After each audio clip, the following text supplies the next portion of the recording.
तो भव्यात्माओं, कार्तिकीय परीक्षा ग्रंथराज में संवर की चर्चा चल रही है। अब समिति के पश्चात हम चर्चा करेंगे दश धर्मों की, क्योंकि दश धर्म भी जो है, वो दश धर्म भी संवर के हेतु है, संवर के कारण है। जब जब हम लोग दश धर्मों का पालन करते हैं, तब तब हमारे कर्मों का आश्रव रुक जाता है। आश्रव रुक जाता है, और इसलिए संवर की प्रक्रिया होती है। कौन से है दश धर्म? उत्तम, क्षमा, मार्दव, आर्जव, शौच, सत्य, संयम, तपस्त्याग, अकिंचन ब्रह्मचर्या निधर्म। ये चूंकि तत्वार सूत्र का ग्रंथ का 9वें अध्याय का छठा सूत्र हमने लिया है, इसलिए हमने शौच को पहले रखा, सत्य को बाद में रखा। नहीं तो ज्यादातर आचार्यों ने सत्य को ही पहले रखा है। अब ये संवर का तीसरा हेतु मान रहे हैं। तो क्या है? क्षमा सब लोग जानते हैं। एक है क्षमा, दूसरी है उत्तम क्षमा। एक है क्षमा और दूसरी है उत्तम क्षमा। क्या फर्क है दोनों के अंदर? सब लोग उत्तम क्षमा को जानते कि नहीं जानते? वो अर्घ चढ़ाते कि नहीं चढ़ाते हैं? हाँ, चढ़ाते हैं। है ना? हमारे पूज्य बड़ी माता जी ने जो दश धर्म की पूजन लिखी है, उसमें तो बहुत सुंदर लिखा है। क्या लिखा है? दश लक्षण में सार्वधर्म को नित प्रतिशीष नवाते हैं, मेरे घट में पूर्ण प्रगट हो यही भावना भाते हैं। उत्तम क्षमा सुदाम बुद्धि है, वैर शमन की औषधि है, सर्व सौख्य की खान कही, सर्व जनों को मान्य रही। क्रोध कषाय महाविष है, भव भव में दुखदायक है, वैर भाव मन में धरते, कमट कमट समान शत्रु बनते। क्षमा भाव मन में धारे, द्वेष कलह सब परिहारे, पार्श्वनाथ के गुण गावे, श्रेष्ठ उदाहरण अपनावे। क्षमा निजात्मा का गुण है, क्रोध भाव अग्नि कन है, क्षमा पूर्ण शीतल जल है, सभी गुणों में उज्जवल है। ऐसे पावन क्षमा धर्म को हृदय कमल में ध्याते हैं, समरस हेतु क्षमा धर्म को हर्षित शीश नवाते हैं। जय जय क्षमा धर्म, बोलो जय जय क्षमा धर्म। जय जय क्षमा धर्म, बोलो जय जय क्षमा धर्म। तो ये क्षमा धर्म है। तो क्षमा धर्म में मतलब क्षमा धर्म का नाम क्या है? उत्तम क्षमा धर्म।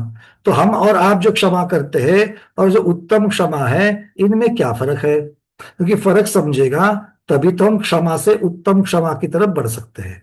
बात समझ में आ गई सबको? चलिए, बहुत बात। कौन बताएगा क्षमा और उत्तम क्षमा? कुसुम दीदी बोलिए। कुसुम दीदी मुंबई बोलिए।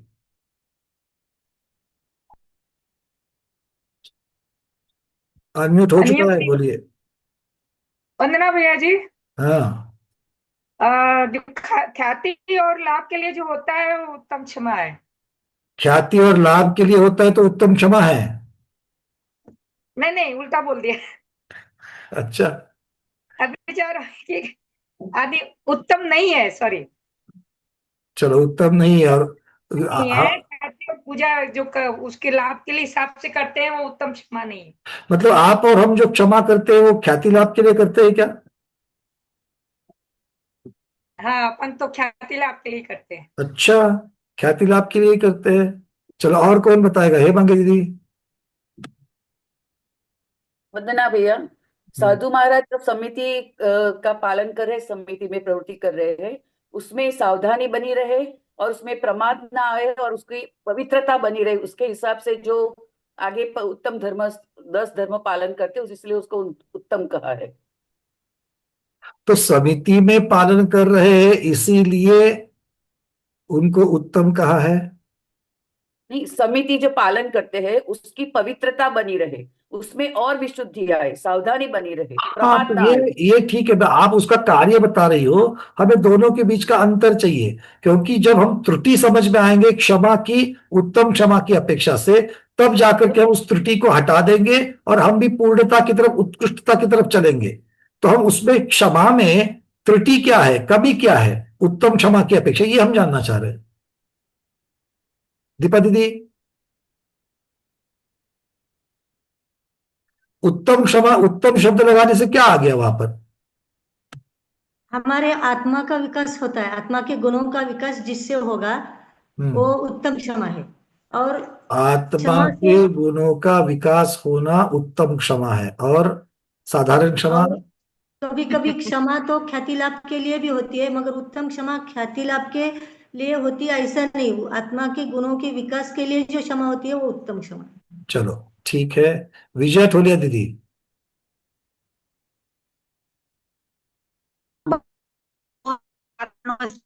पर भी मन में क्षमा का भाव रखना, मन से, वचन से, काय से क्षमा करना, क्रोध के कारण उपस्थित होने पर भी। अरे दीदी, अवतारे क्या फिर भाई से साहब? बताइए, आपकी आवाज बहुत कट रही थी, फिर से कृपया फिर से बताइए। तीव्र क्रोध के कारण उपस्थित होने पर भी मन, वचन, काय से क्षमा के भाव रखना, इसे उत्तम क्षमा कहेंगे। और जो साधारण क्षमा है साधारण उसका, उसमें क्या आएगा फिर?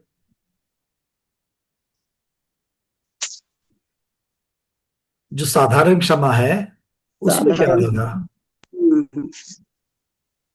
वहां पर भी अपने को क्रोध, तीव्र क्रोध नहीं भी हुआ, साधारण क्रोध में भी अपन मन से क्षमा कर देते, लेकिन बहुत ज्यादा क्रोध आने जैसे परिस्थिति उपस्थित है तो भी क्षमा करना, ये उत्तम क्षमा कहलाएगी। चलो, और कोई डॉक्टर बहना दीदी? साधारण वंदना भैया जी, हम्म, बोलिए। तो जो मतलब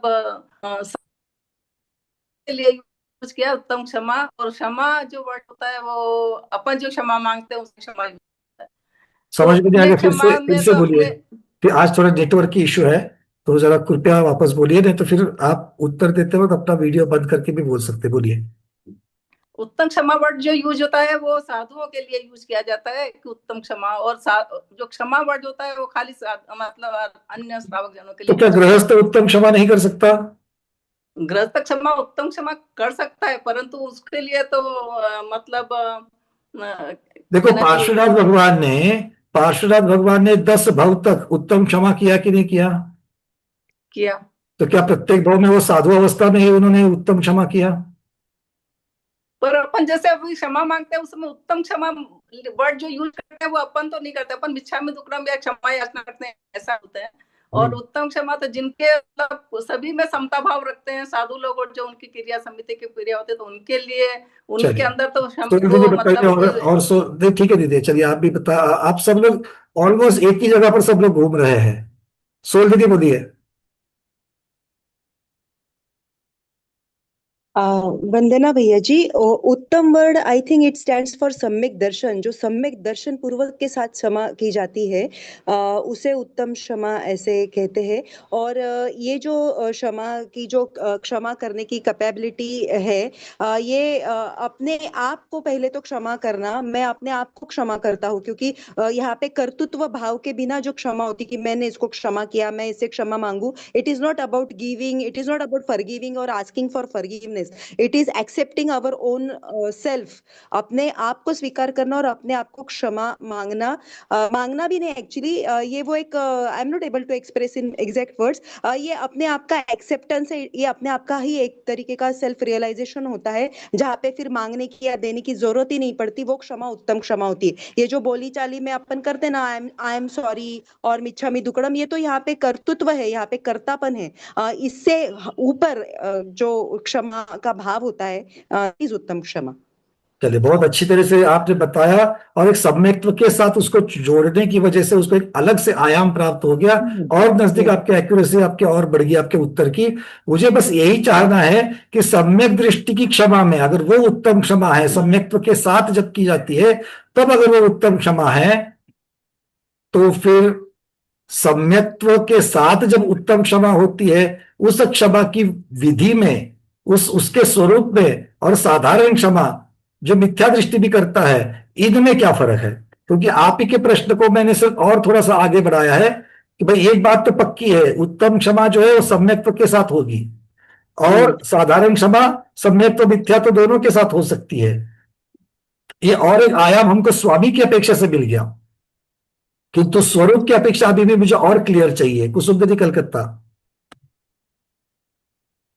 वंदना भैया जी, हम्म सिंपल में भी ऐसा समझ में आता है कि उत्तम क्षमा स्थायी होती है, वो सम्यक दर्शन पूर्वक होती है, समता पूर्वक होती है, त्रियोग शुद्धि पूर्वक होती है।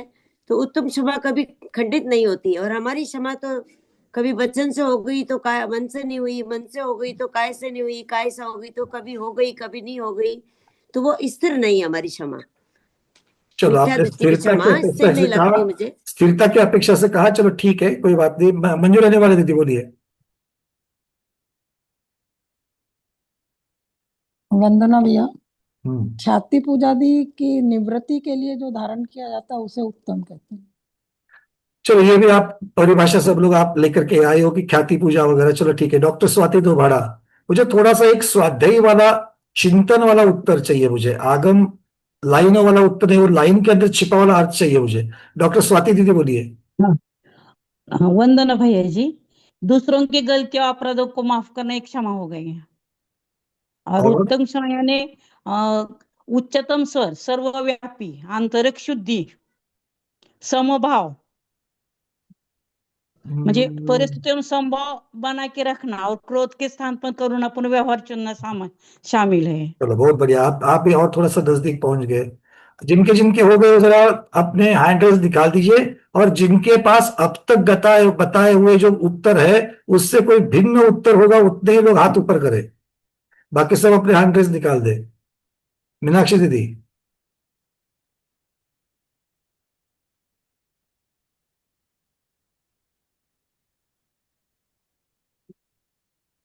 वंदना भैया, हम्म उपसर्ग आने पर हमारी कोई निंदा करते हैं तो क्रोध आने पर भी क्रोध नहीं करना, सहन करना, उसे क्षमा कर। और सुनीता बज दीदी। वंदना भैया, जहाँ वीतराग भाव है वहां उत्तम क्षमा है, और जहाँ वीतराग भाव नहीं है वहां क्षमा। बहुत सुंदर, बहुत सुंदर। और थोड़ा सा, बहुत नजदीक चले गए आप। अब इसी को थोड़ा सा ठीक तरीके से विस्तार करके आगम की भाषा में बताना। सुजाता दीदी। वंदना भैया, मन वचन काय से पूर्व में जो हमारे भूल हो गई तो उत्तम क्षमा करना। और ये क्षमा वो क्षमा मुझे तो दिखता है एक ही है, क्षमा तो क्षमा होती है। चलिए प्रबोध जी। देखिए, इसमें दो भाग में व्यवहार क्षमा और निश्चय क्षमा को भी कह सकते हैं।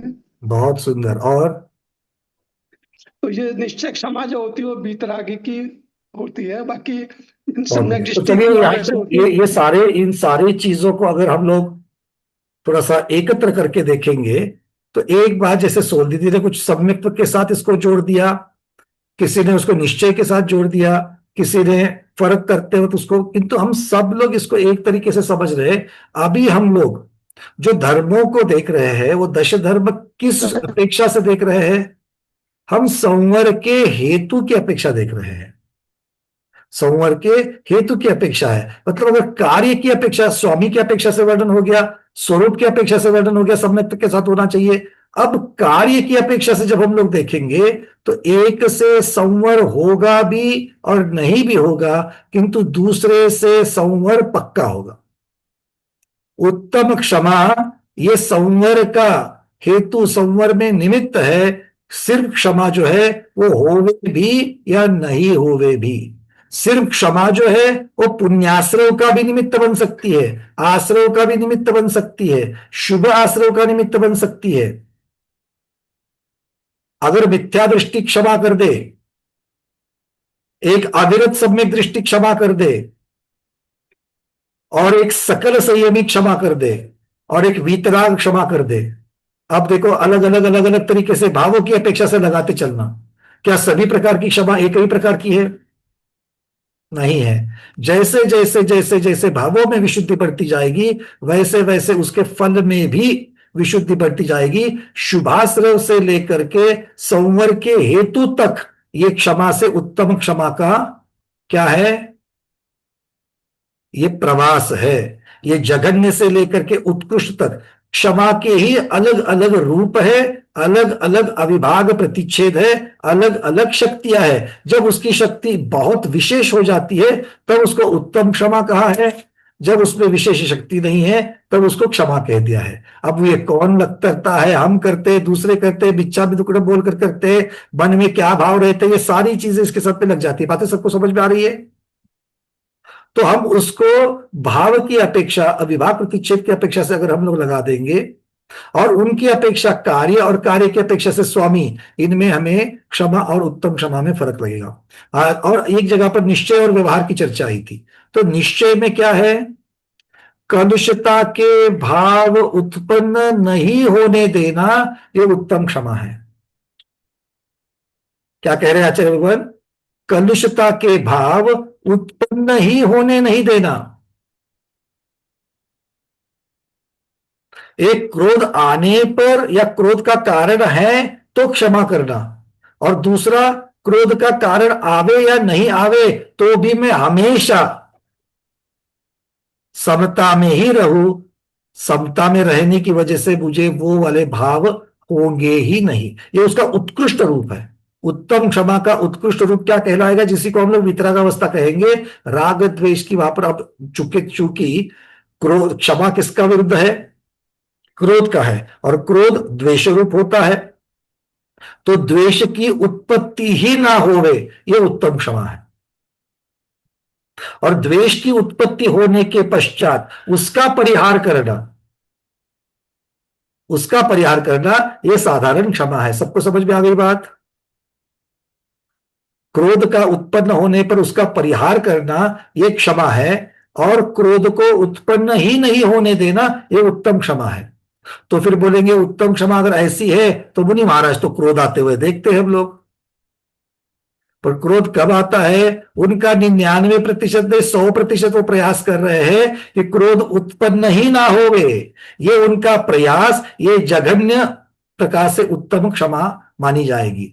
उत्तम क्षमा को ही जघन्य रूप, कम से कम अविभाग प्रतिच्छेद, ये यहां से छठे गुणस्थान से शुरुआत हो जाएंगे, और फिर 10वें के अंत में और फिर आगे वाले में 11, 12, 13 इन आदियों में क्या कहा जाएगा? इनका उत्कृष्ट रूप हमको दिखेगा। बात समझ में आ रही है सबको?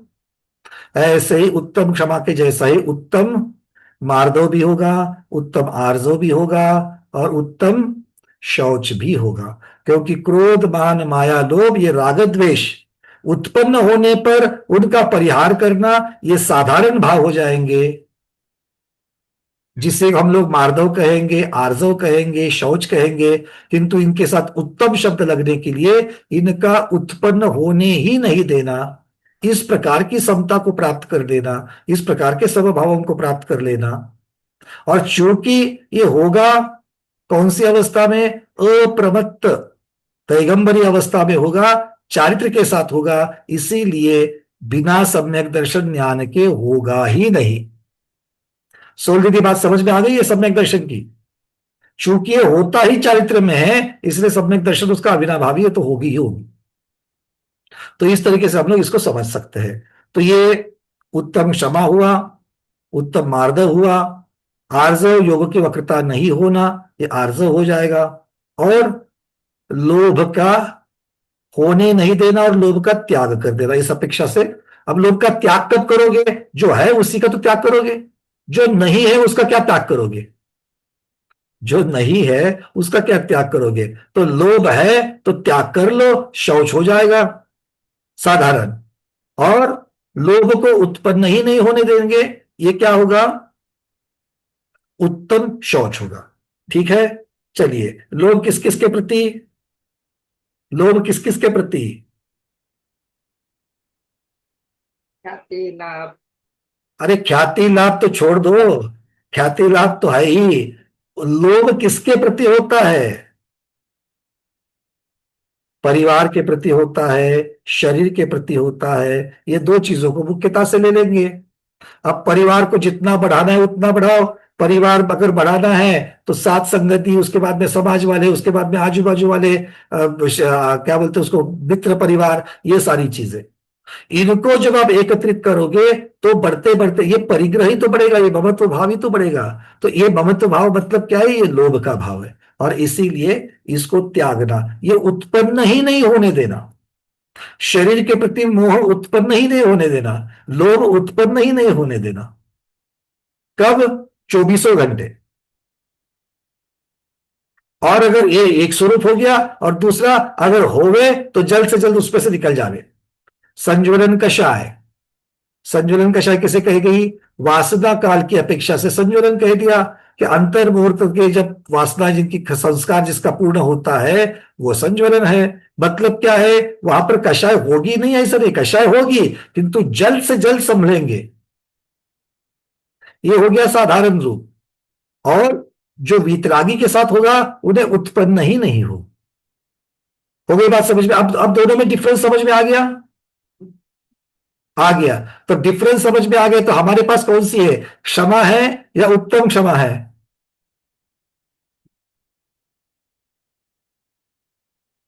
अब सोचो, क्या हम 6 महीने, बरस, 2 बरस, 10 बरस पहले हो जाने के बाद उसके बाद क्षमा करते हैं? ठंडा होने के लिए समय लगता है? या 6 महीने के अंदर क्षमा करते हैं? क्या 15 दिन के अंदर क्षमा करते हैं? क्या अंतर मुहूर्त में क्षमा करके भूल जाते हैं?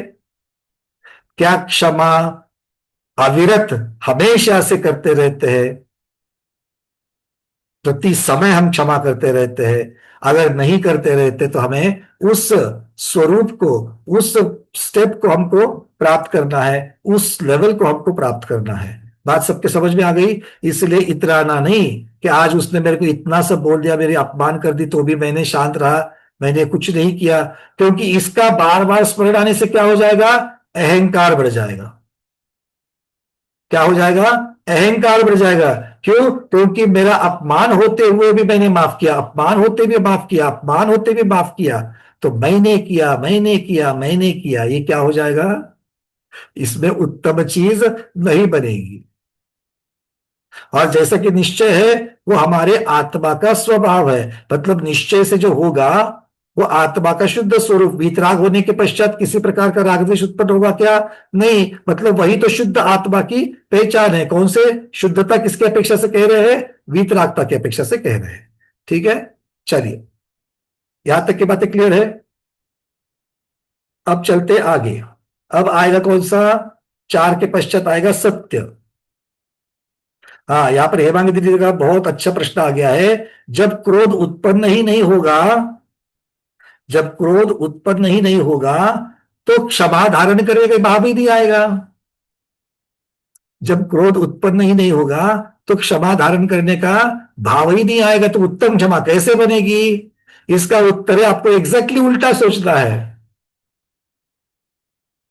एग्जैक्टली उल्टा सोचना है। कैसे? जैसे कि आपने कहा भैया आग ही नहीं लगेगी तो पानी का क्या फायदा? आपकी बात का अगर मैं दृष्टांत दे दूं तो आग ही नहीं लगेगी तो पानी का क्या फायदा? मैं उल्टा बोलता हूं, मैं बोलता हूं मैं रहता ही पानी में हूं तो आग ही नहीं लगेगी। क्या कह रहा हूं मैं पानी में ही रहता हूं ताकि आग ही नहीं लगेगी, आग की संभावना ही नहीं रहेगी। ये दोनों में फर्क है। ठीक है, चलिए। वहां पर कारण कार्य की अपेक्षा से चूंकि मेरे पास उत्तम क्षमा है इसीलिए मेरे पास क्रोध आएगा ही नहीं। और यहां पर उल्टा है, क्रोध को बुझाने के लिए क्षमा है। ये दोनों के बीच का अंतर है। अब चलते सत्य की तरफ।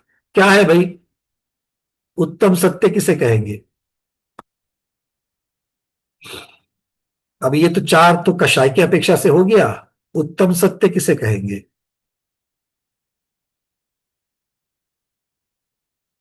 हाँ बोलो महेंद्र कुमार जी, उत्तम सत्य। वंदना भैया जी। वंदना भैया जी। बोलिए उत्तम बोलिए। सत्य का मतलब, उत्तम सत्य का अर्थ यह है कि मतलब पहले बात झूठ बोलना ही नहीं, और मतलब ऐसा सत्य भी नहीं बोलना कि जिससे किसी का मतलब हानि होती हो। किसी जीव की अच्छा अगर हानि होती तो ऐसा ऐसा सत्य भी नहीं बोलना। अच्छा, तो फिर भाषा समिति में क्या आता है?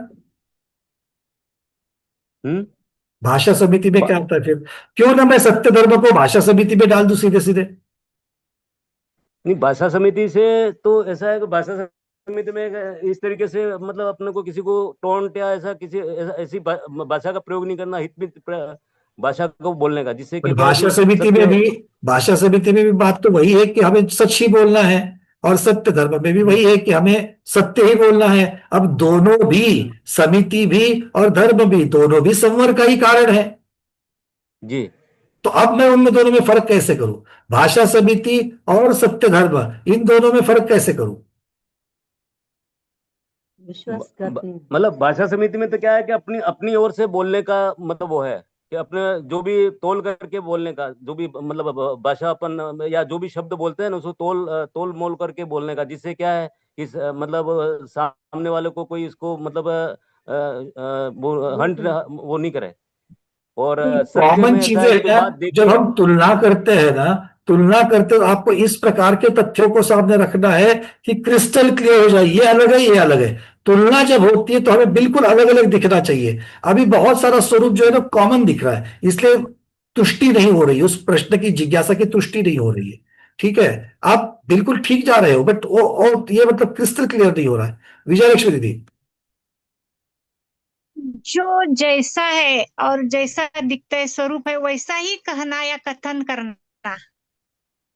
तो आपको अगर मैं पुकारता हूं तो देवी यहाँ पर आ जाइए, ऐसे अगर मैं आपको बोलूं तो ये जैसा रूप है वैसा हो जाए। नाम नाम नहीं मतलब जो स्वरूप है मतलब क्या है वो वैसे समझा नहीं।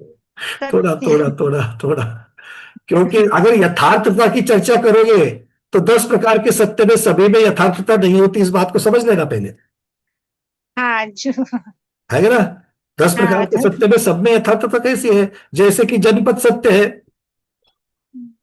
जनपद सत्य तो बोली भाषा में हो गया करके उस प्रकार से सत्य है। चलिए और क्या लगाओगे? कुसुम दीदी इंदौर। भैया जब हम कठोर वचन बोलते हैं तो वो व्यवहार रूप रहता है, तो हम सोचते हैं कि हम अच्छा अच्छा बोलें, किसी का मन न दुखे, ऐसी भाषा नहीं बोलें। और जो वचन हमारी आत्मा से उत्पन्न होने की मतलब कहने की इच्छा ही ना हो, वो हमारा उत्तम सत्य है। चलो थोड़ा सा नजदीक तो गए। मनीषा दीदी। वंदना भैया जी, जो आगम की वाणी है वो उत्तम सत्य है, और हितमित प्रिय वचन बोलना वो भाषा समिति। चलिए बहुत बढ़िया। अब थोड़ा सा इसको और, सब लोगों के हाथ, बहुत सारे लोगों के हाथ ऊपर है, थोड़ा इसको और क्रिस्टल क्लियर कर लेते हैं। समिति और धर्म, ये दोनों में मूल में क्या फर्क है अगर हम देखेंगे तो फिर अपने आप इसका उत्तर मिल जाएगा। समिति क्या कहती है? क्रिया को किस प्रकार से करना। समिति क्या कहती है? क्रिया को किस प्रकार से करना। और धर्म क्या है? उसका स्वरूप क्या है। दो चीजें अलग अलग होती है। सत्य किसे कहते हैं यह सत्य धर्म बताएगा, और सत्य कैसे बोलते हैं ये भाषा समिति बताएगी। फर्क समझ में आ रहा है? सत्य किसे कहते हैं? 10 प्रकार के सत्य, ये किसमें आएंगे? ये सत्य, अभी तक मैं उत्तम सत्य तक नहीं पहुंचा, किंतु उत्तम सत्य में वही होगा जो सत्य में है, किंतु उसके अविभा प्रतिच्छेद बढ़ जाएंगे, उसकी उत्कृष्टता को पहुंच जाएंगे। तो सत्य और उत्तम सत्य धर्म, ये दोनों को एक साइड में रख देना। ये तरतमता की अपेक्षा से वर्णन है, और सत्य और भाषा समिति, इनमें फर्क करेंगे। सत्य क्या है?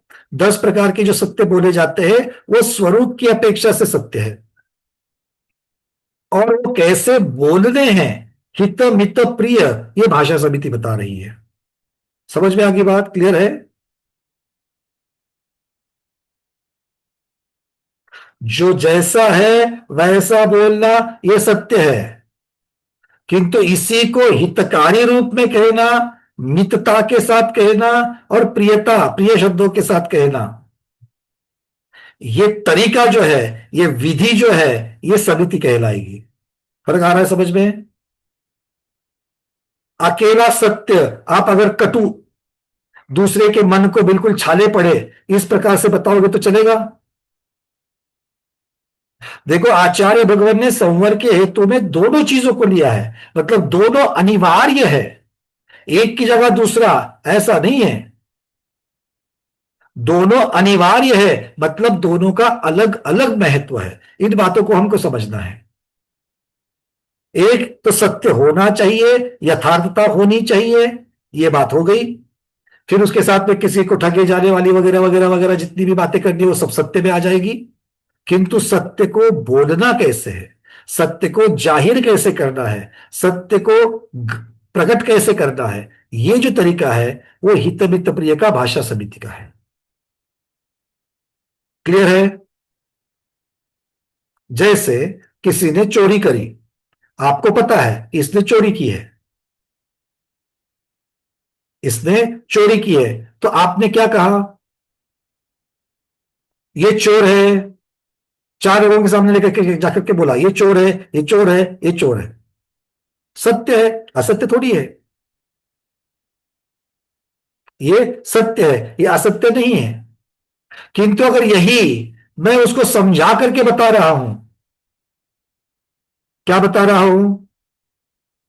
चोरी नहीं करनी चाहिए किंतु तूने करी है।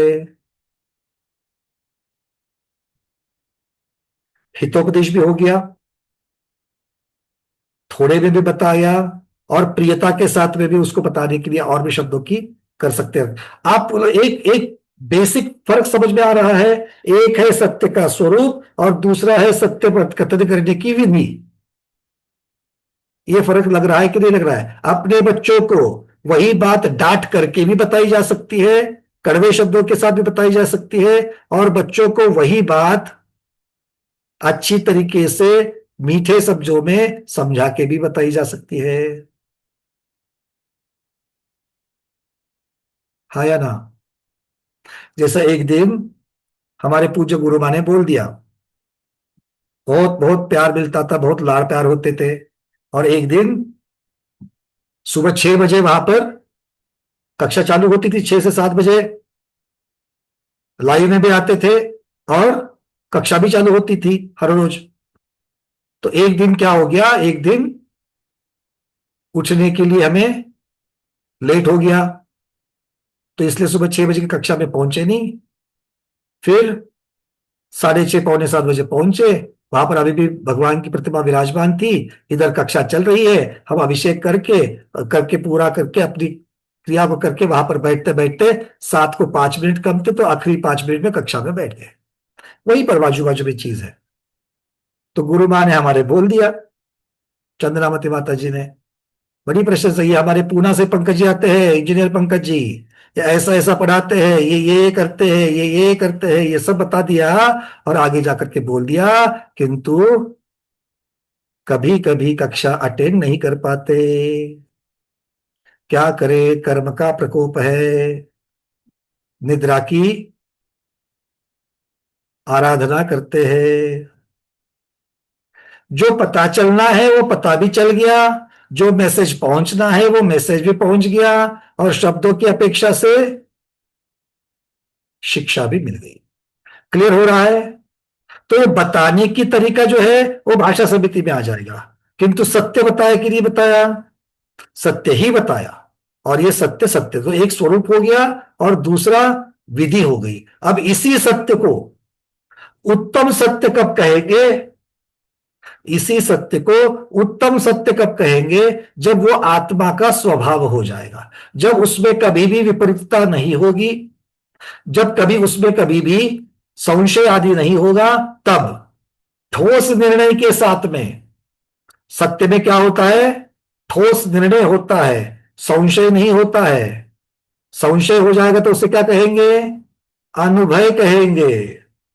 संशय हो जाएगा तो क्या कहेंगे? अनुभय कहेंगे। विपरीतता आएगी तो क्या कहेंगे? असत्य कहेंगे। तो ठोस निर्णय के साथ में जब यथार्थता आएगी तब वो सत्य हो जाएगा, और जब वो आत्मा के स्वभाव इतना सत्य हो जावे तब जाकर के वो उत्तम सत्य बन जाएगा। तो हमें कौन से सत्य से कौन से सत्य तक जाना है, इसको देखना है। समझ में आ रही है बातें? आप लोग नोट्स बनाने में व्यस्त हो, इससे ही समझ में आता है कि आपको अच्छी तरीके से समझ में आ रहा है। ठीक है, चलिए आगे बढ़े। उत्तम सत्य हो गया। सत्य के बाद क्या आएगा? संयम। और संयम के बाद आएगा तप, त्याग। अब संयम क्या है आप सब लोगों को पता ही है। संयम क्या है? हाँ सुनीता दीदी, संयम क्या है? पांचों व्रतों को पालन करना, ये व्यवहार संयम। पांचों व्रतों का पालन करना, समिति का समिति का समिति को पांचों व्रतों को धारण करना, समिति हाँ, को पालन करना, कषाय का निग्रह करना, कषाय का कर्म का निग्रह त्याग करना। करना और परिचय और इंद्रिय विजय करना। तो ये सारे, ये जो है ये बिल्कुल व्यवहार है। व्यवहार है कहने से अच्छा है कि ये संयम धर्म की शुरुआत है।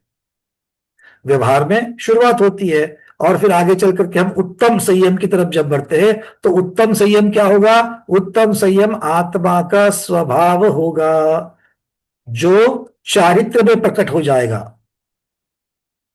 यथाख्यात चारित्र जो है, यथाख्यात चारित्र ही उत्तम संयम कहलाएगा। भगवती आराधना में हम लोग ये बातें अभी पढ़ ही रहे हैं। ठीक है, चलिए अब होता है तप। कर्म क्षय के लिए जो तपा जाता है वो है तप। कर्म क्षय के लिए जो तपा जाता है वो है तप। और फिर उत्तम तप कब होगा? उत्तम तप कब होगा? जब उत्तम निर्जरा होगी तब उत्तम तप होगा। जब उत्तम निर्जरा होगी, क्योंकि तप का कार्य क्या है? निर्जरा होना। तो उत्तम तप तब कहलाएगा जब उत्तम निर्जरा होती है। और उत्तम निर्जरा किसे कही जाएगी? जो संवर के साथ निर्जरा होती है वो उत्तम निर्जरा कही जाएगी। और इस उत्तम निर्जरा के अविभाव प्रतिच्छेद बढ़ते बढ़ते बढ़ते बढ़ते कब पूर्ण होंगे? कि जब कोई भी कर्म आत्मा में खाली नहीं बचेगा। संपूर्ण निर्जरा होने के पश्चात उत्तम तप की प्रकटीकरण होगा। और यह उत्तम तप का प्रकटीकरण चारित्र के द्वारा होगा। इस प्रकार से हम ये उत्तम तप कह सकते हैं। हमारे पास अभी उत्तम तप नहीं है। महाव्रती साधु जो है वो उसको धारण किए हुए है। वो धारण किए मतलब वो उसके लिए पहली कक्षा में है। वो अभी उसको अभ्यास रूप से, प्रयास रूप से कर रहे हैं। कम ज्यादा हो सकता है, कोई चटाई लेंगे कोई चटाई नहीं लेंगे, कम ज्यादा तरीके से तप हो सकता है। कोई उपवास कर पाएंगे कोई नहीं कर पाएंगे, कोई किए तो महीने महीने का कर पाएंगे, कोई किसी को एक दिन का भी नहीं होगा या ज्यादा ज्यादा एक दिन का होगा। दोनों में फर्क है। फिर भी ये शुरुआत है। इसके पश्चात आगे बढ़ते बढ़ते, क्योंकि यही मार्ग से होते हुए ये उत्तम तप को धारण करेंगे, संपूर्ण निर्जरा उसका कार्य होगा और मोक्ष भी उसी का कार्य हो जाएगा। उत्तम तप समझ में आ गया? आज के स्वाध्याय में हमें इतना ही समझना चाहिए उत्तम शब्द लगने से होता क्या है और उसका सर्व जघन्य, उसकी लेवल जो है, उसका जघन्य स्वरूप कहां पर देखने के लिए मिलेगा और उत्तम स्वरूप कहां देखने के लिए मिलेगा। ये हमको अगर पता चल गया तो हमें धर्म समझ में आ गए। नहीं तो हम सिर्फ धर्म को ही अर्घ देंगे और मुनि महाराज उत्तम धर्म को धारण करते हैं ऐसा कहेंगे। क्या मुनि महाराज उत्तम धर्म को धारण कर रहे हैं? क्या धारण करने का प्रयास कर रहे हैं, उसकी जघन्य अवस्था में है। ठीक है, और इसी मार्ग से वो उत्तमता की तरफ जरूर जाएंगे। और ये उसी का मार्ग होने की वजह से उस अपेक्षा से, उस विवक्षा से आज उनको दश धर्मों का पालन करते हैं ऐसा कहा जाता है। क्लियर है स्मिता दोषी दीदी की बातें समझ में आ रही है? दोनों में फर्क? बहुत बढ़िया। चलिए अब तप के साथ जैसा त्याग भी बोल देना। त्याग क्या है? संयमी के योग्य ज्ञानादिक का दान करना त्याग है। सो ज्ञान आदि का दान करना ये त्याग है। ज्ञान आदि का त्याग करना, दान करना त्याग है। तो ज्ञान का दान मिथ्या दृष्टि भी करता है कि नहीं करता है? ज्ञान का दान मिथ्या दृष्टि भी करता है कि नहीं करता है? करता है। वो एक दूसरे को बहुत सारी चीजें पढ़ाता है कि नहीं पढ़ाता है? पढ़ाता है।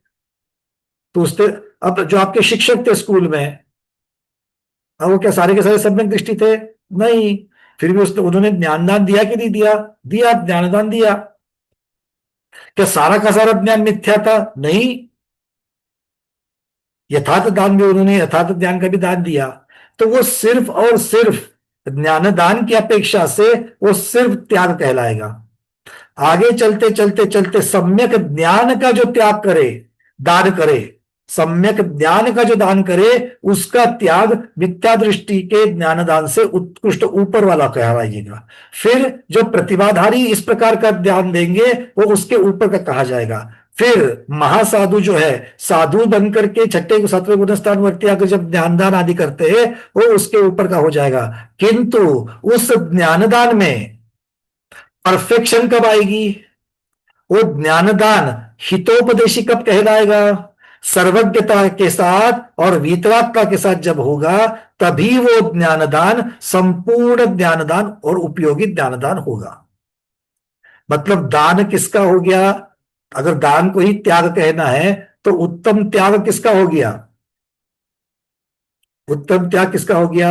अरहत भगवान का त्याग हो गया, या फिर उसी अपेक्षा से आगे वाले शुद्ध जीवों का त्याग है वो इस प्रकार से हो गया।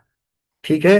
अब चूंकि ये सारी चीजें जो है ये पर्याय अपेक्षा से जब तक कही जाती है, व्यवहार की अपेक्षा होती है, और जब आत्मा का लक्षण, आत्मा में ही ये गुण है। आत्मा में कौन सा गुण है? ज्ञान गुण है। संपूर्ण ज्ञान प्रकट हो गया, तो जिसके पास संपूर्ण ज्ञान है वही तो ज्ञान का दान कर सकता है। तब तक तो बाकी वाले ज्ञान का दान क्या कर सकते हैं? वो तो किसी अपेक्षा से ज्ञान का दान कर रहे हैं, हाँ या ना? तो केवल ज्ञानी भगवान ही सचमुच सच देखा जाए तो क्या करते हैं? ज्ञान दान करते हैं। तो इस प्रकार से ये उत्तम त्याग कहा जाएगा। उत्तम तप हो गया, उत्तम त्याग हो गया। अब उत्तम आकिंचन। उत्तम आकिंचन ये तो आत्मा का स्वभाव है। क्यों स्वभाव है? क्योंकि आकिंचन मतलब क्या है? ममत्व छोड़ना, परिग्रह का त्याग करना। तो परिग्रह का त्याग मिथ्या दृष्टि भी करता है कि नहीं करता है? बोलो। मिथ्या दृष्टि परिग्रह का त्याग करता है? मिथ्या दृष्टि परिग्रह का त्याग करता है क्या? अच्छा चलो, थोड़ा सा मैं बदल देता हूं, नहीं तो आप लोगों को ट्रिक लगती है ना? अब आप लोगों ने मेरा नाम ही रख दिया है तो क्या करें, सीधी बातें ही नहीं करता आदमी है। संपूर्ण त्याग को छोड़ दो, बट मिथ्या दृष्टि, मिथ्या दृष्टि परिग्रह का त्याग करता है कि नहीं करता है? एक देश त्याग करता है कि नहीं करता है?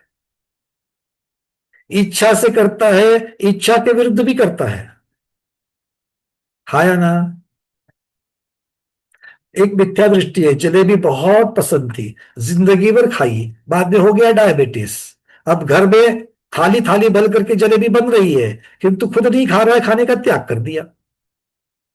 तो बिना मन चाहे परिग्रह का ही त्याग किया कि नहीं किया? क्योंकि उसके बारे में जो आसक्ति है, बाह्य का त्याग कर दिया, अभी तक अंतरंग का नहीं हुआ है। अंतरंग का त्याग तभी होगा जब आसक्ति निकल जाएगी। तो आसक्ति वाला त्याग कौन कर पा रहा है?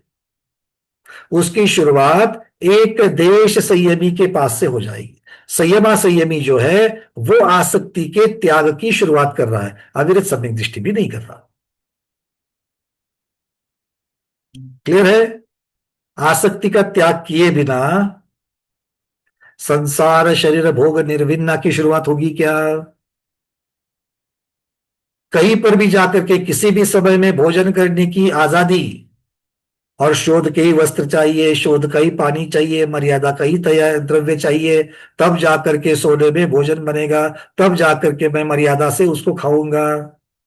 क्या ये सब करने के लिए आसक्ति के ऊपर अंकुश नहीं लगाना पड़ता? बोलो। एक अविरत सम्यक दृष्टि सुबह उठते ही बेड टी ले सकता है? प्रतिभाधारी बेड टी ले सकता है क्या? तो फिर उसको उस बेड टी की आसक्ति के ऊपर अंकुश लगाना पड़ता है कि नहीं पड़ता है? तो कहां से शुरुआत हो गई? आकिंचन की शुरुआत कहां से हो गई? संयमा संयमी की यहां से, क्योंकि यहां पर आसक्ति महत्वपूर्ण है, आसक्ति का त्याग महत्वपूर्ण है। फिर साधु अवस्था में तो और ऊपर वाली हो जाएगी, फिर 7वें 8वें 9वें गुणस्थान के ऊपर फिर मंद मंदतर मंदतम होती जाएगी, और 10वें गुणस्थान में नष्ट ही हो जाएगी। फिर आगे चल करके उत्तम आकिंचन, 6ठे गुणस्थान में उत्तम आकिंचन धर्म की शुरुआत, क्योंकि बाह्य परिग्रह का त्याग, अंतर्गत परिग्रह जो है उसके ऊपर भी काफी सारा अंकुश, और उसको भी पूर्णतः से नष्ट करने की भावना। इसके साथ में 6ठे गुणस्थान से ही लेकर के ऊपर के गुणस्थानों में आकिंचन धर्म की शुरुआत होगी, पूर्तता आगे वितराग भावों के द्वारा ही उसकी पूर्तता हो जाएगी। ठीक है, उत्तम आकिंचन धर्म, एक एक धर्म के ऊपर एक घंटा बोला जा सकता है, पर जो उसका सार हमको समझना है वो सार यही है। आज हमारे पास उत्तम आकिंचन धर्म है क्या?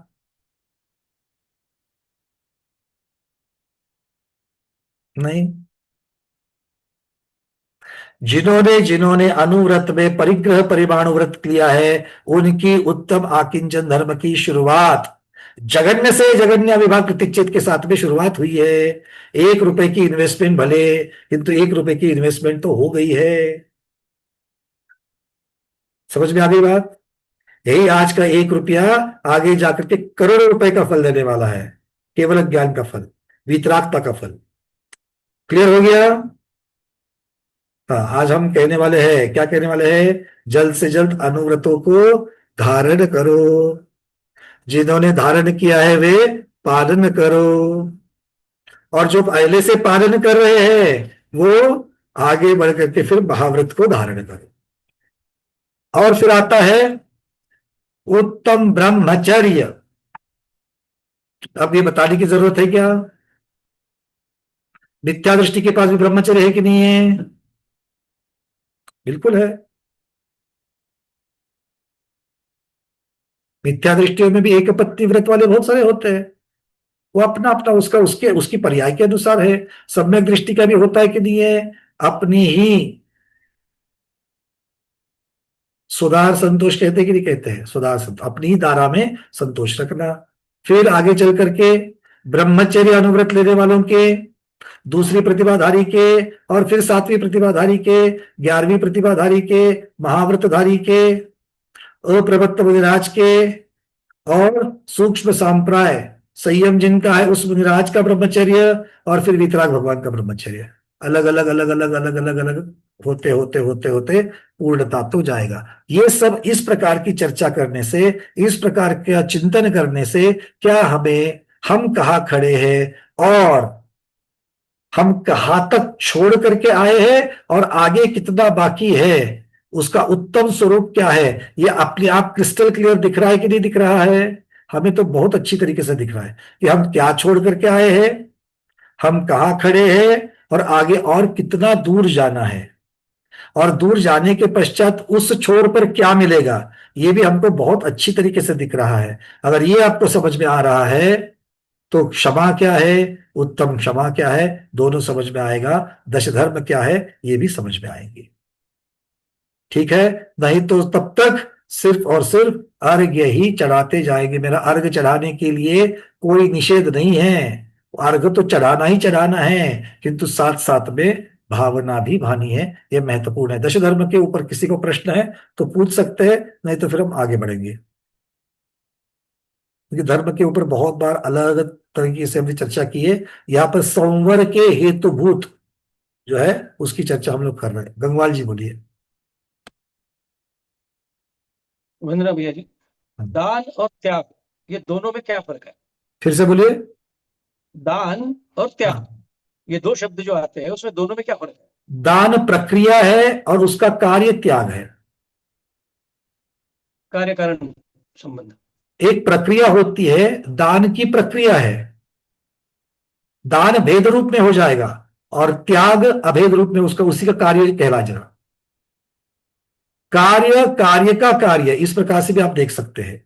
तो दान देने से क्या हो गया? जो त्याग हो गया, क्या हो गया? त्याग हो गया। और बिना त्याग के दान होता है क्या? नहीं होगा। बस दोनों एक साथ जुड़ गए। क्लियर है? मैंने आहार दान दे दिया।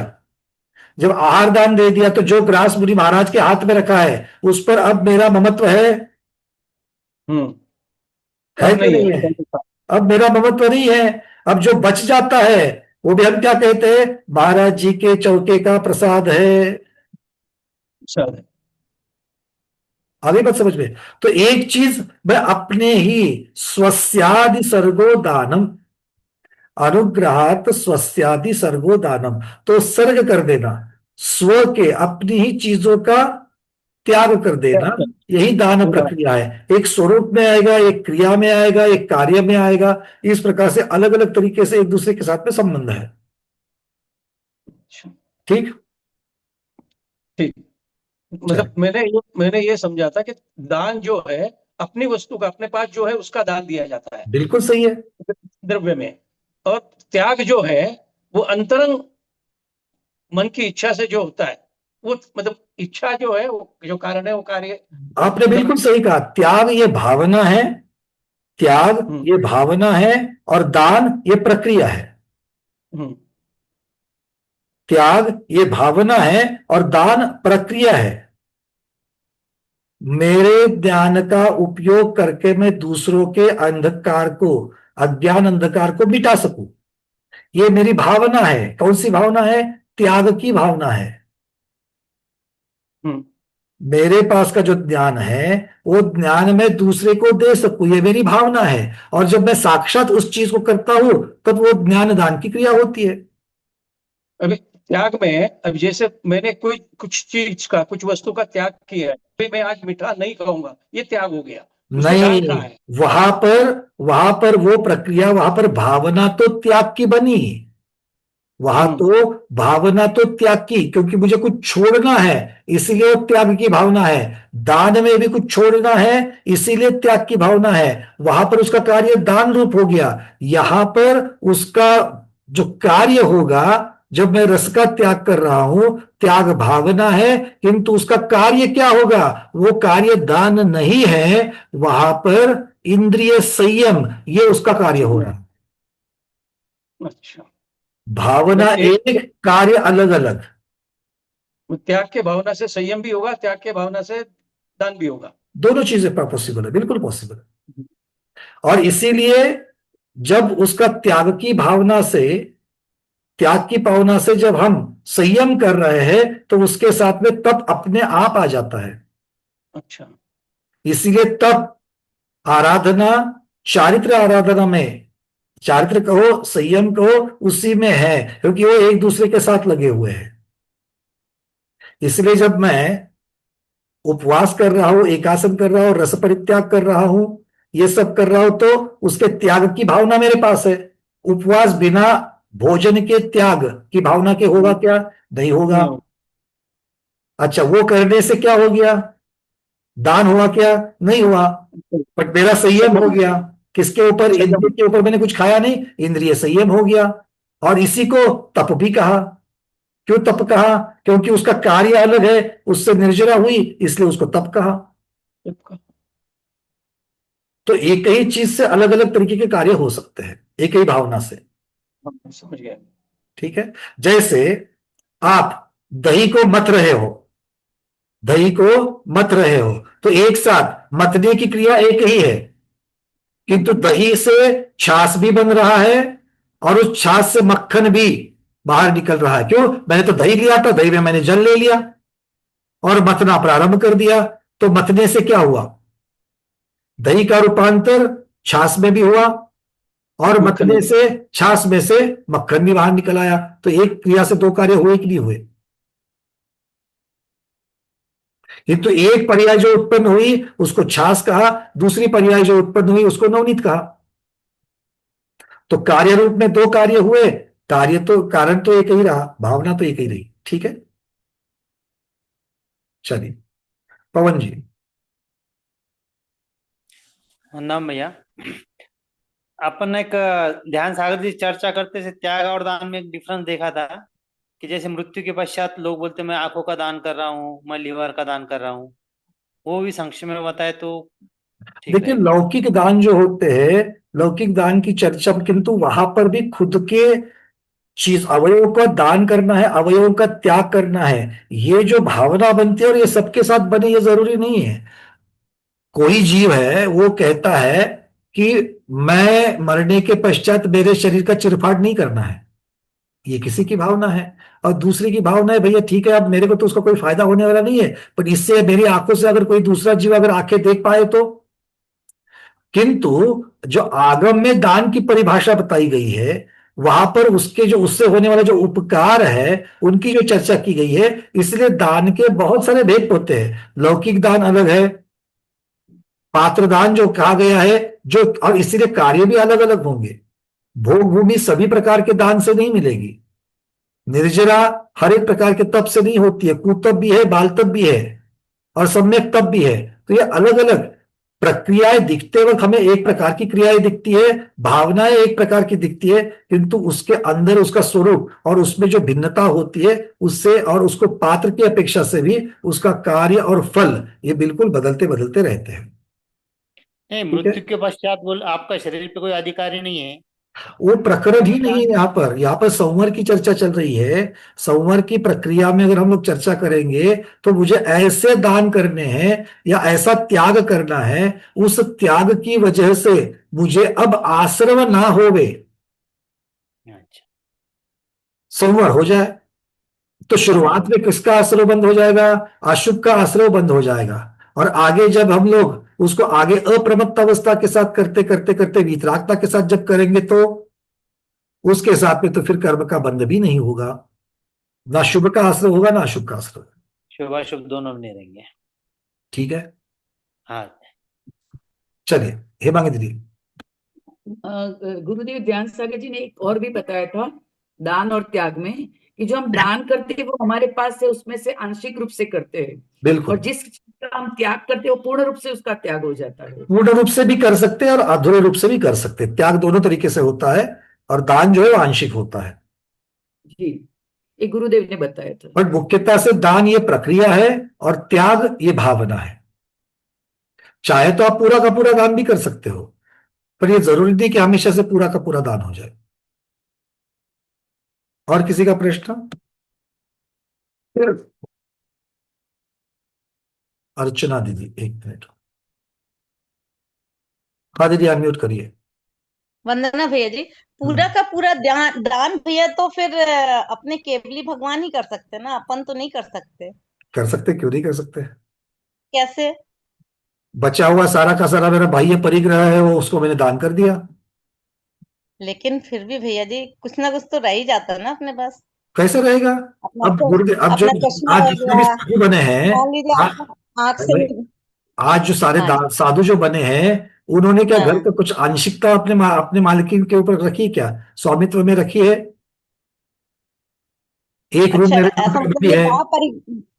बाह्य परिग्रह का पूरा ध्यान हो गया बाह्य ऐसा। परिग्रह का ही त्याग यहाँ पर हो सकता है। अंतर परिग्रह में मुख्यतः से 24 में से ज्यादा क्या है?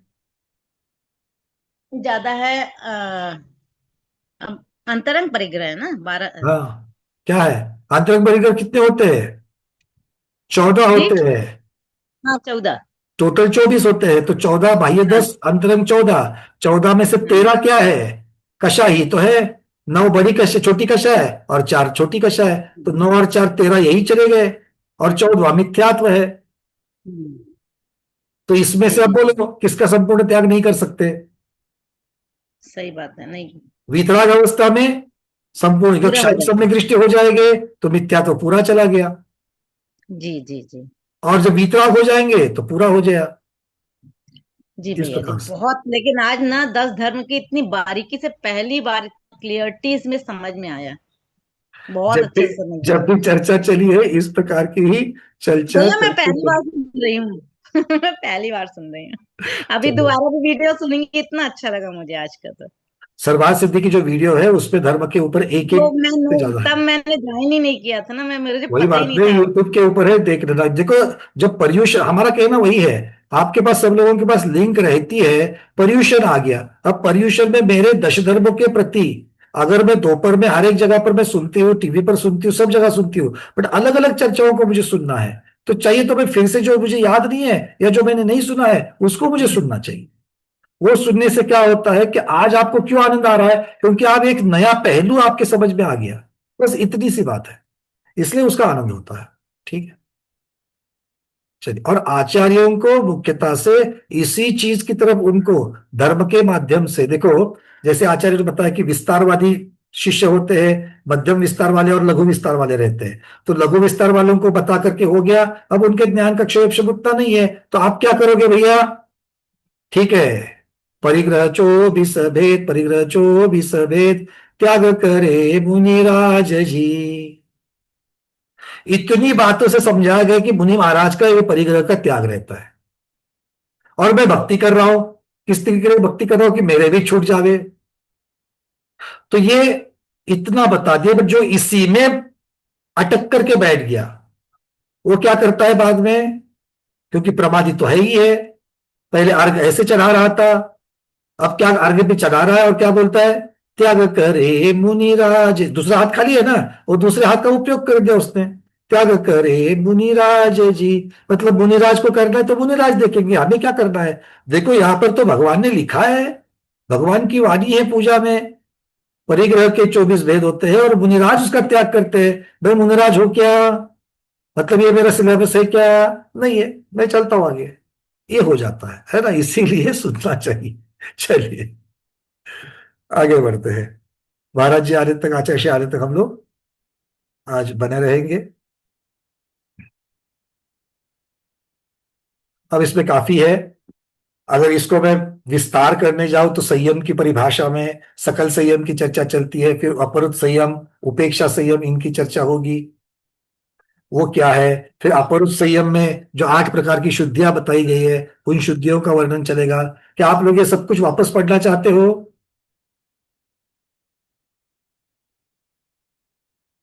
क्योंकि ये सारे संवर के हेतु है, ये सारे जो है ये संवर के ही हेतु है। तो संवर के हेतु में संयम धर्म बोल दिया, पर संयम धर्म है क्या, फिर उसमें प्रैक्टिकली मुझे उस संयम को कैसे पालन करना है। अगर उसको पालन करना है मतलब मैंने उन शुद्धियों को पालन करना चाहिए, फिर वो शुद्धियां कैसे पालन करनी है, आदि आदि आदि आदि बहुत सारे विषय उस पर आते हैं। चलो ज्यादा विस्तार नहीं करेंगे क्योंकि इसका विस्तार हो चुका है, और जो लोग विस्तार रुचि रखते हैं तो वो मुझे मैसेज कर ले, मैं आपको उतने ही दश धर्मों के ऊपर, या ये 9वीं अध्याय की जो वीडियो बनी हुई है, 9वीं अध्याय की जितनी भी वीडियो बनी है, जिसमें पूरे की पूरी संवर की चर्चा है, निर्जरा की भी चर्चा है, संवर की भी चर्चा मुख्यता से है, वो संवर के वीडियो की लिंक आप लोगों को मैं भेज दूंगा, आप अपने अपने समय के हिसाब से उसको पढ़ते रहना। ठीक है, चलिए, नहीं तो कार्तिकेय परीक्षा की जगह सर्वार्थ सिद्धि शुरू हो जाएगा, बट होगा तो अच्छी बात है, क्योंकि क्या है, मूल उद्देश्य वही है, ग्रंथ का नाम कोई हो, उसके निमित्त से आपको संवर का जो अनुप्रेक्षा को भाना है, संवर का जो चिंतन करना है, उसमें क्या क्या चिंतन करना है, ये सारा विषय आपको एक एक एक एक एक एक पन्ने, अगर पीडीएफ के जितने पन्ने हैं ना, उतने पन्नों को भी अगर एक बार पढ़ लिया जावे तो पढ़ना ही आपकी अनुप्रेक्षा हो जाएगी। क्योंकि जब पढ़ते हैं तो चिंतन चलता है, पढ़ते हैं तो जब चिंतन चलता है, पढ़ते हैं तो चिंतन चलता है। अगर समझ में नहीं आ रहा तो समझ के लेने का प्रयास करते तो भी चिंतन चलता है। तो ये जब तक चल रहा है तब तक वो संवर अनुप्रेक्षा कहलाएगी, और संवर अनुप्रेक्षा जब तक चल रही तब तक क्या होगा, क्या होगा, संवर अनुप्रेक्षा चल रही तब तक क्या होगा पूर्णिमा दीदी? कर्मों की निजरा होगी। संवर से कर्म की निजरा होती है, अलका मर्यादा दीदी? ना मिथ्यात्व रुक जाएगा ना, मिथ्यात्व रीति प्रमाद, कर्मों का बंध नहीं होगा तब तक कर्म आना रुक जाएंगे। हाँ, पूर्णिमा दीदी देखो, जहां पर प्रसंग आपको सूक्ष्मता से पूछा है ना, तो उसको उतना ही लगाना है। देखो सर्जरी हार्ट के ऑपरेशन में भी होती है और ब्रेन के ऑपरेशन में भी होती कि नहीं होती है, दोनों शल्य चिकित्सा को सर्जरी ही कहा जाता है, ऑपरेशन ही कहा जाता है। तो ऑपरेशन कहना सब जगह पर मैं सर्जरी कर दूंगी, सब जगह पर मैं सर्जरी कर दूंगी, इतना बोलने से चलेगा क्या? नहीं, हार्ट वाले पेशेंट के साथ में आपको उसी का विचार करना पड़ेगा। ब्रेन की सर्जरी में ब्रेन का सोचना पड़ेगा। अब दोनों केस में मुझे अनिस्तेशिया देना है, ये बोल करके चलेगा क्या? दोनों तरीके में अलग अलग प्रकार की प्रकृति के वहां पर जीव रहेंगे, उनकी अपेक्षा से उसको अनिस्तेशिया देना है। मतलब जब हम विशिष्ट चीज के संवर की जब चर्चा करते हैं तो संवर की अपेक्षा से उत्तर देना है। उसके साथ में बहुत सारी चीजें हो रही है, उसके साथ निर्जरा जो हो रही है, वो निर्जरा की चर्चा यहां पर नहीं होगी, ठीक है ना? तो संवर के प्रकरण में संवर का ही उत्तर आना चाहिए, निर्जरा के प्रकरण में निर्जरा का ही उत्तर आना चाहिए। ये आप लोगों को थोड़ा सा टू द पॉइंट, जब उत्तर रहते तब टू द पॉइंट होना चाहिए। और जब एक दूसरे को पकड़ करके बहुत सारा विषय समझाना है तो सबको साथ लेकर के चल सकते हैं। नहीं तो क्या होगा, कोई भी प्रश्न पूछेंगे तो सबके उत्तर वही आएंगे, कुछ भी प्रश्न पूछेंगे तो उत्तर वही आएंगे, ऐसा नहीं चलेगा। ठीक है, नीना दीदी आपने हैंड रेज किया है, निकाल दिया, चलो। और किसी का प्रश्न है? क्योंकि आज हम नया विषय तो नहीं शुरू करेंगे, आचार्य श्री के आने का इंतजार कर लेंगे, क्योंकि इसके आगे तो अभी धर्म के बाद परिचयों की चर्चा चलेगी।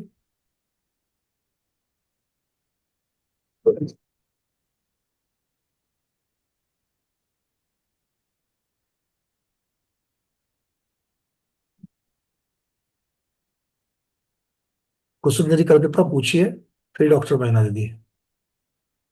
वंदना भैया जी, मैं पूछ रही हूँ आचार्य जी के जो अपना प्रवचन होता है उसमें से कुछ चीज है। एक वो श्वास के जे उन्होंने श्वास में जो श्वास के साथ नमोकार बताया और नाड़ी के साथ नमोकार बताया जो 4 मिनट में होता है, वो नहीं समझ में आया।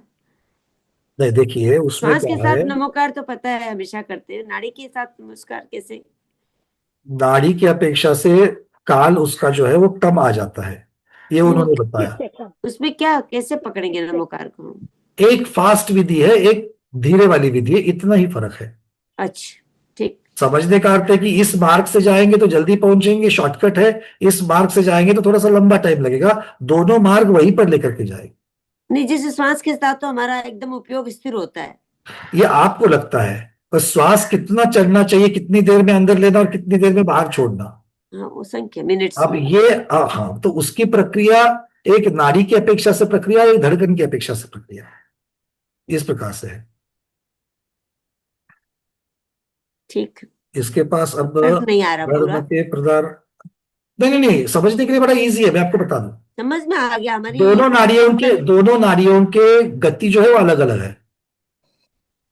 हाथ की नाड़ी जो है उसकी गति अलग है, धड़कनों की गति अलग है, हाँ, ठीक है। अब आपको किसके संदर्भ से आपको गिनना है?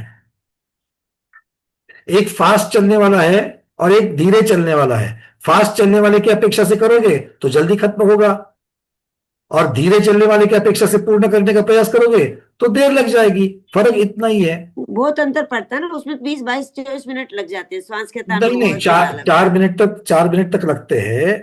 तो 4 मिनट तक जो करने की बात है, इसलिए तो आचार्य जी कह रहे हैं कि जिसकी वो तैयारी है उतनी देर तक अपना उपयोग संभाल सके, अच्छा, वो उसमें करे।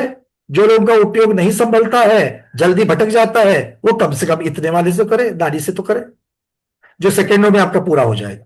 ये उनका कहने का अर्थ था। क्लियर? चलिए, जैसे कहा उन्होंने त्याग की भी विधि बताई, एक संक्षेप विधि कही, संक्षेप प्रत्याख्यान कहा। संक्षेप प्रत्याख्यान क्या? मेरा सब त्याग। अब मेरा सब त्याग में क्या क्या आता है मैंने पहले से सोच के रखा है, तो शब्द क्या है? मेरा सब त्याग, और फिर ये अभेद रूप से हो जाएगा सारा। और फिर आप दूसरा ले सकते हैं, मेरा वस्त्रों का त्याग, मेरा परिग्रह का त्याग, मेरा परिवार का त्याग, मेरा आहार का त्याग, आहार में भी फिर लेह का त्याग, पेय का त्याग। जो आपको जितना विस्तार करना चाहिए उतना विस्तार कर सकते हो। अगर अपने पास उतना समय नहीं है या फिर उतना आपका उपयोग नहीं लग सकता है तो आप संक्षेप विधि से चले जाइए। इस प्रकार से उन्होंने कहा। डॉक्टर मैना दीदी बोलिए जल्दी से। नहीं, मुझे ये समझ आता जो आपने बताया कि उत्तम वर्ड जो आया उत्तम करने के लिए, तो वो निश्चय के साथ जोड़ देना सब जगह पे। उत्तम शब्द ये होता है कि आत्मा के स्वरूप को प्रकट करना, यही उत्तम है। तो वो निश्चय नहीं के साथ ले लेना। निश्चय क्यों कहा? क्योंकि उत्तमता में आत्मा का स्वरूप होगा, शुद्ध आत्मा का स्वरूप होगा, और शुद्ध द्रव्य की चर्चा कौन करेगा? निश्चय करेगा। निश्चय करेगा। ठीक है गंगवाल जी। ये जो कुसुम दीदी ने पूछा था वही प्रश्न है मेरा। नाड़ी के हिसाब से जो नमोकार मंत्र लेना है उसकी प्रोसीजर क्या है? श्वास के हिसाब से हम कैसा करते हैं हमको मालूम है कि देखो, आंखें बंद करनी है और जैसे उन्होंने 9 जगह पर अपना ध्यान केंद्रित करना है। अब अगर आपको आंखों में आपके हाथ के उंगलियों के पैर दिखते हैं तो उसके ऊपर करो, जल्दी जल्दी कर लो, इतना ही है, फास्ट कर लो।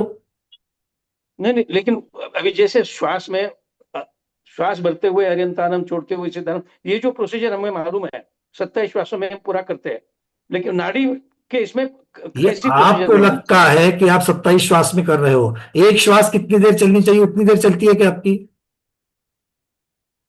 बोलो। नहीं, वो तो सबके अलग अलग होगी। ऐसा नहीं, वही तो कह रहे हैं ना, सबके अलग अलग नहीं होती है, क्योंकि जो आगम में एक श्वास का प्रमाण जितना दिया गया है उतने हिसाब से हम अपने हिसाब से बोल रहे हैं कि मेरा श्वास हो गया, ऐसा नहीं है। और जब हम नाड़ी के हिसाब से करते तो हर एक की नाड़ी भी अलग अलग चलेगी। यहां पर नाड़ी और धड़कन ये शब्द ना लगा के संक्षेप विधि और विस्तार विधि ये लगा लो, अपने आप गुत्थी सुलझ जाएगी। ठीक है, एक फास्ट करना है, एक धीरे करना है। फास्ट क्यों करना है? उपयोग उतना नहीं लगता है, तो उतने में हमारा उपयोग पूर्ण हो गया। प्रमोद जी। ये तो अक्सर हम देखते हैं ना, कभी कभी एकदम से लोग बहुत जल्दी कर लेते हैं, हम सोचते हैं अरे हमारा मतलब वो डेट लग रहा है, हमको मालूम पड़ा सामने वाले ने एकदम कर लिया। वो ये होगा ही होगा, क्योंकि उपयोग कितना लगता है और कितना फास्ट करके जाते हो। क्योंकि आप मन के मन में आप कर क्या रहे हो? मन के मन में वचन की प्रवृत्ति कर रहे हो, तो वचन के आपको 35 अक्षरों को तो ही बोलना है। वो 35 अक्षर कितनी स्पीड से बोलने हैं, ये स्पीड हर एक की कम ज्यादा होगी। बिल्कुल, तो कम स्पीड जो है हर एक की अपनी इंडिविजुअल पर डिपेंड करता है, ये डिपेंड। बस वही है। चंदा दीदी।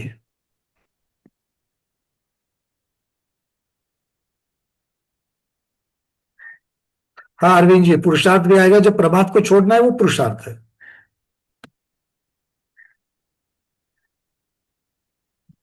चंदा जबरे दीदी बोलिए, अनम्यूट तो कर लो। वंदन भैया जी, हम लोग जैसे त्याग लेते हैं ना, जैसे सोते समय त्याग ले लिया कि जब तक के भी नहीं खावे पीवे, जब तक के चारों प्रकार के आहार का त्याग, और जब तक कि जो चीज कुछ भी चीज परिग्रह यूज नहीं करेंगे अपने पास में उतने परिग्रह रहने का, बाकी सभी परिग्रह का त्याग जब तक यूज नहीं करेंगे तब तक के, वो सही है? कितना, किस चीज का त्याग, कौन से परिग्रह का त्याग? जैसे हम कभी भी त्याग लेना है मेरे को, जैसे अभी मैं यहाँ पर क्लास में बैठी हूँ, उस टाइम पर मैंने मतलब क्लास में बैठते समय सोच लिया कि जब तक खाऊंगी पीऊंगी नहीं तब तक के चारों प्रकार के आहार का त्याग। हाँ बिल्कुल कर सकते, जब तक नहीं खाऊंगी टाइम में कोई पंचुलिटी नहीं। जरूर कर सकते। ये अनुकूल परिस्थिति के अनुरूप त्याग कहा जाता है। ये अनुकूल परिस्थिति और जैसे वैसे भी स्वाध्याय में जैसे रात में सो रहे हैं, वैसे भी स्वाध्याय में बैठने के बाद खाने की बात है ही नहीं है, तो वहां पर इस प्रकार से अनुकूल परिस्थिति हो। और जब रात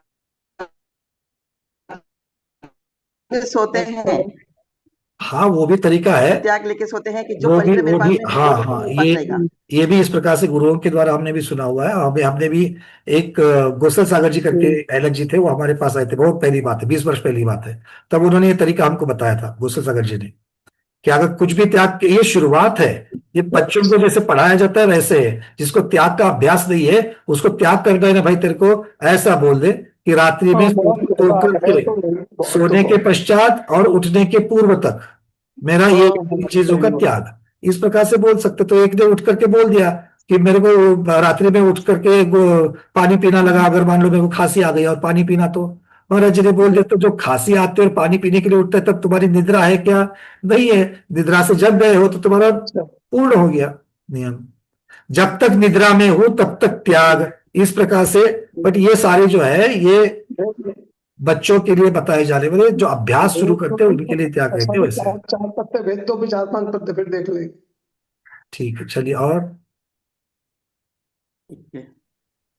बट होता ये इस तरीके से आप लोग शुरुआत तो कर ही सकते हैं।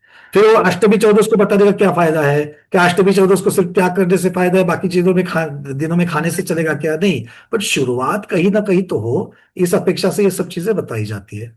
ठीक है, चलिए और आज के सोते स्वाध्याय में समय इतना ही रात को रखते हैं। त्याग कर देते हैं। चलिए ठीक है, आज के स्वाध्याय में इतना ही। आज के स्वाध्याय को गुरुओं के श्री चरण में बारंबार नमोस्तु वंदनामि इच्छा करते हुए यहीं पर समापन करते हैं। जैनम जयतु शासनम, जैनम जयतु शासनम, जैनम जयतु शासनम।